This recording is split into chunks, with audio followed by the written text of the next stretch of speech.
প্ৰায় 1.5 লাখ ল'ৰা ছোৱালীক 1 টকা নোহোৱাকৈ আমি চৰকাৰী চাকৰি দিছো ধনী মানুহৰ ল'ৰা হৈছিলে মন্ত্ৰী এমএলএৰ খুলখালিয়াকে মেজিষ্ট্ৰেট হৈছিলে ডাঙৰ ডাঙৰ অফিচাৰৰ ল'ৰা ছোৱালীয়ে মেজিষ্ট্ৰেট হৈছিলে ডিএসপি হৈছিলে এতিয়া মামাৰ চৰকাৰৰ দিনত আমাৰ গাঁৱৰ তৰকাৰী বেপাৰী ল'ৰা ছোৱালীয়ে এসিএস হয় মেজিষ্ট্ৰেট হয় ডিএসপি হয় সবজি বেপাৰী ল'ৰা ছোৱালী ঠেলা চালক ৰিক্সা চালকৰ ল'ৰা শিক্ষক শিক্ষয়িত্ৰী হয় চৰকাৰী চাকৰি পায় আমাৰ অসমত চাকৰিৰ কাৰণে আমি কোনেও 1 টকাও দিব নালাগে মাত্ৰ পঢ়া শুনা কৰিলে আমি চৰকাৰী চাকৰি পাব পাৰো পেপাৰৰ প্ৰতি পৃষ্ঠাত এপিএসসিত চাকৰি দিয়াৰ বাবে কিমান কোটি টকা ঘোষ দিব লাগিছিলে তাৰ বাতৰি আহিছিলে আজি আমি নতুন অসমৰ নিৰ্মাণ কৰিছো এতিয়া অসমৰ প্ৰতিদিনে সোশ্যাল মিডিয়া টেলিভিশনত বাতৰি কাকতত ইচ্ছা নাথাকিলেও আমাৰ মানুহে দেখুৱাবলৈ বাধ্য হয় যে দুখীয়া ঘৰৰ ল'ৰা ছোৱালীয়ে এটকা নিদিয়াকৈও চৰকাৰী চাকৰি পাইছে আজি লিখিবলৈ বাধ্য হয় যে নিযুত মইনা আঁচনিৰ পৰা অমুক পোৱা নাই অমুকে পাইছে তাৰ মানে স্বীকাৰ কৰে যে এতিয়া অসমত আন্দোলনৰ বতাহ নাই এতিয়া অসমত নিযুত মইনাৰ বতাহ চলিছে আজি স্বীকাৰ কৰে যে এতিয়া অসমত হত্যা আৰু হিংসা নাই আমাৰ জাগিৰোডত 30,000 কোটি টকাৰে সেমি কণ্ডাক্টৰৰ ইণ্ডাষ্ট্ৰি আৰম্ভ হৈছে আজি আমাক বেয়া পোৱা মানেও স্বীকাৰ কৰিব লাগিব যে প্ৰত্যেক জিলাতেই ব্ৰহ্মপুত্ৰৰ ওপৰত আজি দলং হৈছে প্ৰত্যেক জিলাতেই আজি মেডিকেল কলেজ হৈছে প্ৰত্যেক জিলাতেই একোখনকৈ ইউনিভাৰ্চিটি নিৰ্মাণৰ আজি সপোনৰে অসমে খোজ কাঢ়িছে আমি চাওঁতে চাওঁতে হত্যা হিংসা আন্দোলন আৰু নিৰাশাৰ অসমখনৰ পৰিৱৰ্তে আজি আমি বিকাশৰ উৎসৱ পালন কৰিছো কোনোবা জিলালৈ গৈছো কাৰোবাৰ হাতত যদি স্কুটি তুলি দিছো কাৰোবাৰ হাতত চাইকেল জিলালৈ গৈছো কাৰোবাৰ হাতত দুৰ্ভগীয়া কৃষকজনৰ হাতত মিছন বসুন্ধৰাৰে আমি মাটিৰ পট্টা তুলি দিছো আৰু আন এখন জিলালৈ গৈ দুখনি মাতৃৰ চকুলো মচি সন্তানৰ হাতত নিযুক্তি পত্ৰ তুলি দিছো যে আমাৰ এখন উজ্জ্বল ভৱিষ্যতৰ বাবে আজি আমি সকলোৱে লগ হৈ কাম কৰিছো আমাৰ অসমৰ জাতীয় জীৱনলৈ এনে সুন্দৰ দিন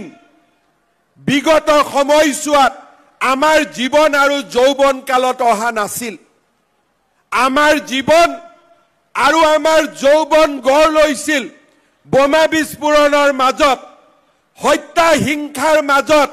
আন্দোলনৰ মাজত কিন্তু আজি অসমৰ নতুন প্ৰজন্মৰ জীৱন গঢ় লৈছে বিকশিত অসমৰ সপোন বাস্তৱত ৰূপায়ণ কৰি কাৰোবাৰ হাতত চাইকেল কাৰোবাৰ হাতত কম্পিউটাৰ কাৰোবাৰ হাতত স্কুটি কোনোবাই মহিলা আত্মসহায়ক গোটৰ জৰিয়তে কোনোবাই মুখ্যমন্ত্ৰীৰ উদ্যমিতা আঁচনিৰ জৰিয়তে কোনোবাই মুখ্যমন্ত্ৰীৰ আত্মনিৰ্ভৰ অসম আঁচনিৰ জৰিয়তে আৰু নতুবা কোনোবাই চৰকাৰী চাকৰিত মেধাৰ নিযুক্তিৰ মাজেৰে এখন উজ্জ্বল অসম নিৰ্মাণৰ বাবে আজি আগবাঢ়িছে বাণীকান্ত কাকতি আনন্দৰাম বৰুৱাৰ দৰে পুৰুধা ব্যক্তিসকলে আমাৰ অসমখনক লৈ যি সপোন দেখিছিল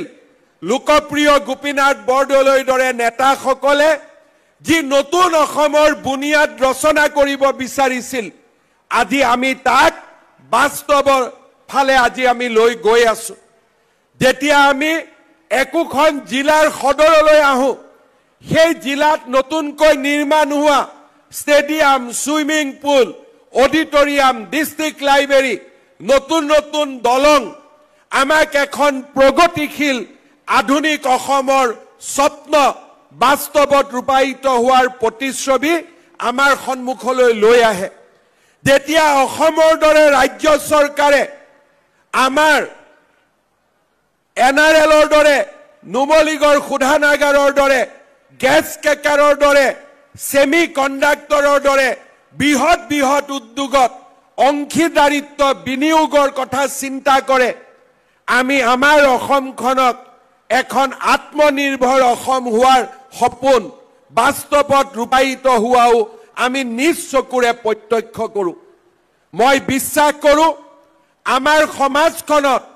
আমাৰ যুৱক সমাজৰ বাবে আমি এখন নতুন অসম নিৰ্মাণৰ বাবে যি আমি কৰ্ম যজ্ঞ হাতত লৈছিলোঁ, তাৰ ফলাফল আজি ৩.৫ বছৰ পিছত আমাৰ সন্মুখত বিদ্যমান হৈছে। অসমৰ আজি চুকে কোণে মানুহে নতুন আৰু আধুনিক হোৱাৰ সপোন দেখিছে। বাল্য বিবাহৰ দৰে কুসংস্কাৰৰ পৰিৱৰ্তে আজি নিজৰ সন্তানক নিজৰ ভৰিত থিয় কৰোৱাৰ বাবে পিতৃ মাতৃয়ে নিজৰ কপালৰ ঘাম মাটিত পেলাই নিজৰ ল'ৰা ছোৱালীৰ উজ্জ্বল ভৱিষ্যত নিৰ্মাণৰ সপোন দেখিছে। এইখন অসমৰ যুৱক সমাজে আন্দোলনৰ পৰিৱৰ্তে বৌদ্ধিক, সাংস্কৃতিক, ক্ৰীড়াৰ জৰিয়তে এখন নতুন অসম নিৰ্মাণৰ কামত ব্ৰতী হৈছে। বিগত ৩.৫ বছৰৰ ভিতৰতে এনে এক বিশাল পৰিৱৰ্তন আমি কেতিয়াও কল্পনা কৰা নাছিলোঁ। যিখন অসমৰ বাতৰি কাকতত প্ৰতিদিনেই এটাকৈ গড় হত্যাৰ বাতৰি প্ৰকাশ পাইছিলে,